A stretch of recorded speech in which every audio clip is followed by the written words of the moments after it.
हाय, मैं हूं C R Agarwal from Rankers classes.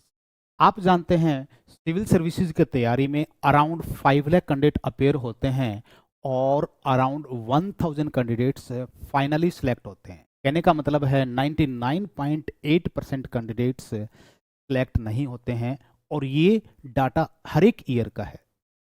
इतनी ज़्यादा अनसर्टेनिटी आपको कैरियर की अनसर्टेनिटी प्रेजेंट करती है।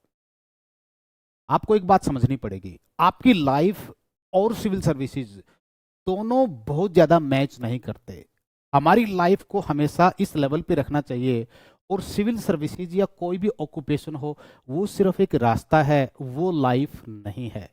जो सिविल सर्विसेज और लाइफ को बराबर समझेगा फाइनली अपनी लाइफ को तकलीफ देगा। इंसान की लाइफ तो ऐसे ऐसे चलती है, ऊपर नीचे, लीनियर नहीं है, उसमें उतार चढ़ाव आते हैं और उसका आईएएस से कोई लिंक नहीं है। चाहे आप आईएएस हो या बिजनेसमैन हो या आप प्रोफेशनल हो, आपकी लाइफ में उतार चढ़ाव आएंगे आएंगे। आपकी पर्सनल लाइफ, आपकी हेल्थ लाइफ, आपकी सोशल लाइफ है, आपकी फाइनेंशियल लाइफ है, सभी के अंदर उतार चढ़ाव आएंगे। तो IAS is not equal to your life. तो अगर आप इस लाइफ को नेचुरल तरीके से जीना चाहते हैं कि जिसमें उतार चढ़ाव हो और सभी उतार चढ़ावों को आप नेचुरल तरीके से फेस कर सकें, तो आपको अपनी लाइफ में इससे मैच करता हुआ गोल चाहिए। सिर्फ आईएएस का गोल रखना प्रॉब्लमेटिक होगा। तो आपको प्लान बी के बारे में जरूर सोचना चाहिए, प्लान बी की तैयारी जरूर करनी चाहिए। इसलिए लिखा है कि success in life is not how well we execute plan A, rather how smoothly we cope up with plan B. देखिए, लाइफ के अंदर आपको फॉल बैक देखने को जरूर मिलेंगे। आईएएस बनने के बाद भी आपको फॉल बैक मतलब असफलता देखने को मिलेगी। हो सकता है 2 साल बाद मिले, हो सकता है 5 साल बाद मिले या 20 साल के बाद मिले।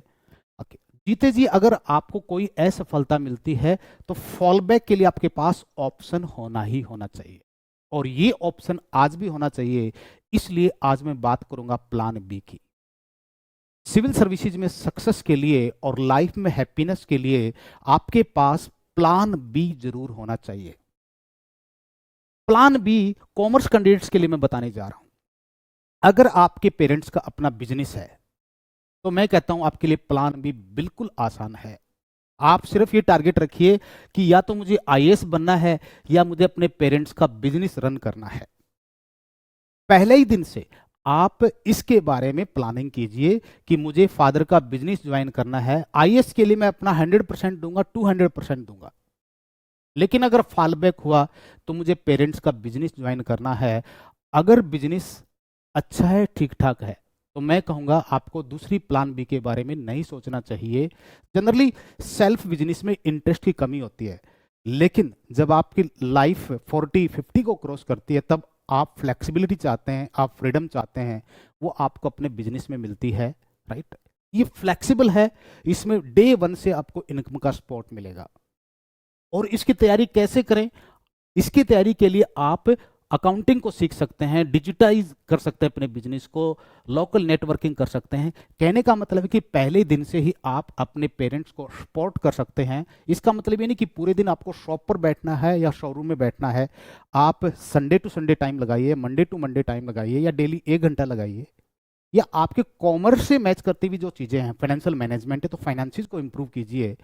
बिजनेस के अंदर 5% से लेकर 8%, मैक्सिमम 10% अपना टाइम लगाइए। बाकी जो 90% टाइम है वो सिविल सर्विसेज में लगाइए। मेरे हिसाब से ये बेस्ट अप्रोच है, लेकिन ये सभी के लिए अवेलेबल नहीं है। बिजनेस आपका कैसे भी हो सकता है, रिटेल हो सकता है, ट्रांसपोर्टेशन हो सकता है, सर्विस हो सकता है, मेडिकल स्टोर हो सकता है, शोरूम हो सकता है, एजेंसी हो सकता है या एमएसएमई हो सकता है। तो आपको दूसरी किसी लाइन के बारे में वरी नहीं करना चाहिए। मैं कई स्टूडेंट को जानता हूं जिनके पेरेंट्स का करोड़ों का बिजनेस है, आईएएस के साथ साथ वो बैंक पीओ की तैयारी कर रहे हैं। बिल्कुल लॉजिकल नहीं है। देखिए, सारे बिजनेस बराबर वैल्यू रखते हैं, बशर्ते कि उसमें मेहनत हो, ईमानदारी हो, उसके अंदर ट्रस्ट आप जीतें। सच्चा बिजनेस कर रहे हैं तो आप कोई भी बिजनेस कीजिए, आपको उसमें हैप्पीनेस ही मिलेगी। और कितना भी बड़ा बिजनेस हो, अगर उसमें एथिक्स की कमजोरी है तो आपको लास्ट में या बार बार अनहैप्पीनेस मिलेगी। तो हमेशा इस मंत्र को याद रखें। हाँ, जिनके पास बिजनेस नहीं है पेरेंट्स के पास, उनके लिए दो ऑप्शन है, एक एकेडमिक ऑप्शन है और दूसरा है जॉब का ऑप्शन। पहले आपको एकेडमिक ऑप्शन पे जाना चाहिए। एकेडमिक ऑप्शन का मतलब है कि आपकी आईएएस की तैयारी भी साथ साथ चलती रहेगी और आपका प्लान बी पे भी काम होगा बिना टाइम वेस्ट किए। फॉर एग्जाम्पल, अगर आप कॉमर्स कैंडिडेट हैं तो कॉमर्स के ऊपर टीचिंग के ऊपर वर्क कर सकते हैं, यूट्यूब पे वर्क कर सकते हैं, या कोई पास में ट्यूशन सेंटर उस पर वर्क कर सकते हैं। वीक में एक दिन, 2 दिन, 1 घंटा, 2 घंटा, 3 घंटा आप लगा सकते हैं। यहां से आपको फायदा क्या होगा, आपकी कॉमर्स की भी तैयारी होगी। ये ऑप्शन मैं बेस्ट मानता हूं एकेडमिक में। अगर ये ऑप्शन आपको शूट नहीं करता है तो आप प्रोफेशनल क्वालिफिकेशन पे ध्यान दे सकते हैं। ये वीडियो उनके लिए नहीं है जो ऑलरेडी सीए हैं, सीएस है, सीडब्ल्यू है या एमबीए है, उनके पास प्लान भी ऑलरेडी रेडी है। ये उनके लिए है जो ग्रेजुएट्स हैं। तो आप पैरेलल सीए, सीएस, सीडब्ल्यूए या एमबीए कर सकते हैं। वो भी आपको 25 साल की एज से पहले कर लेना चाहिए और उसके लिए आप वीकेंड का टाइम लगा सकते हैं या डेली 1 घंटा या 2 घंटा लगा सकते हैं। और यूपीएससी और इन प्रोफेशनल एग्जाम का जो टाइम का जो गैप है उसका फायदा उठा सकते हैं। जैसे सीएस का एग्जाम जो है दिसंबर में होता है, तो आप सीएस की प्रिपरेशन कर सकते हैं, कंपनी सेक्रेटरी की प्रिपरेशन कर सकते हैं। अगर आप ग्रेजुएट हैं तो मैं ये रिकमेंड करूंगा आप एमकॉम भी कर सकते हैं। एमकॉम जब आप करेंगे तो उससे आपको सिविल सर्विसेज में कॉमर्स ऑप्शनल में भी हेल्प मिलेगी, क्योंकि एमकॉम करने के बाद आपको फिर नेक्स्ट लेवल के एकेडमिक तैयारी करने की हेल्प मिलेगी, जैसे कि नेट की तैयारी करना, जेआरएफ की तैयारी करना। तो इससे आपका एकेडमिक लाइन में कैरियर सिक्योर हो जाता है और ये सिक्योरिटी आपको प्लान ए को और ज़्यादा दुरुस्त करेगी, क्योंकि प्लान बी लगती है लेकिन ये प्लान ए को मजबूत करती है।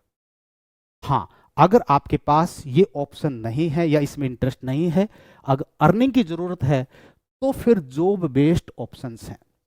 जॉब बेस्ड ऑप्शन ये है कि आप फुल फ्लैज्ड टीचिंग लाइन में आ सकते हैं, जिसमें आपको टाइम लगाना पड़ेगा 2 दिन 3 दिन पर वीक। वो भी मैं अच्छा मानता हूँ। अगर वो नहीं कर सकते हैं तो आप गवर्नमेंट एग्जाम की पैरेलल तैयारी कर सकते हैं, जैसे एसएससी कर सकते हैं, आरबीआई ग्रेड बी कर सकते हैं, ये भी कर सकते हैं, ईपीएफओ, इनकी तैयारी भी कर सकते हैं। लेकिन इनकी तैयारी फर्स्ट अटेम्प्ट के साथ नहीं करना, सेकंड अटेम्प्ट ऑनवर्ड्स। मतलब यूपीएससी का जब फर्स्ट अटेम्प्ट दें तो वहां पर पूरा टाइम लगाओ पहले यूपीएससी की तैयारी में।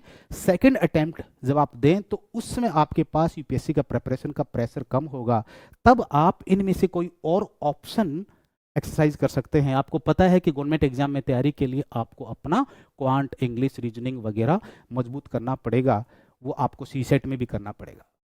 उसके बाद नेक्स्ट ऑप्शन जो है वो फिर आपके एंटरप्रेन्योरशिप के बनते हैं, जो आपको सेकेंड या थर्ड ईयर ऑफ प्रिपरेशन में एक्सरसाइज करने चाहिए, जिसमें आप कोचिंग, एडटेक, फैमिली बिजनेस, इससे रिलेटेड आप एंटरप्रेन्योरशिप कर सकते हैं।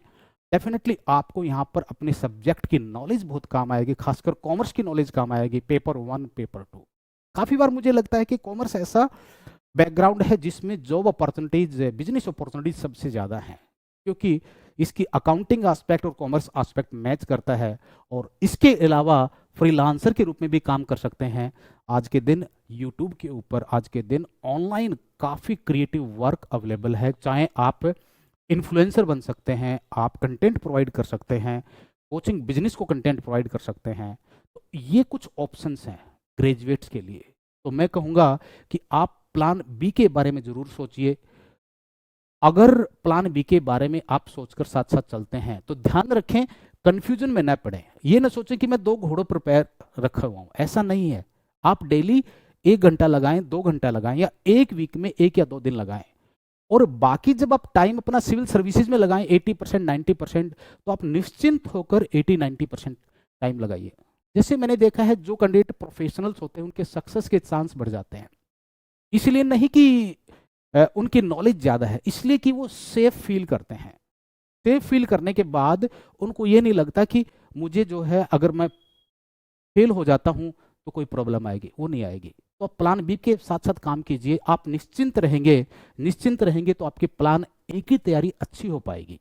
बस ये ध्यान रखना है, टाइम ज़्यादा नहीं जाना चाहिए। हाँ, माइंड में रहना चाहिए, slow and study plan B पे काम करिए और फास्ट पेस पे प्लान ए पे काम कीजिए। जल्दी सक्सेस मिलेगी, अच्छी रैंक मिलेगी। Thank you.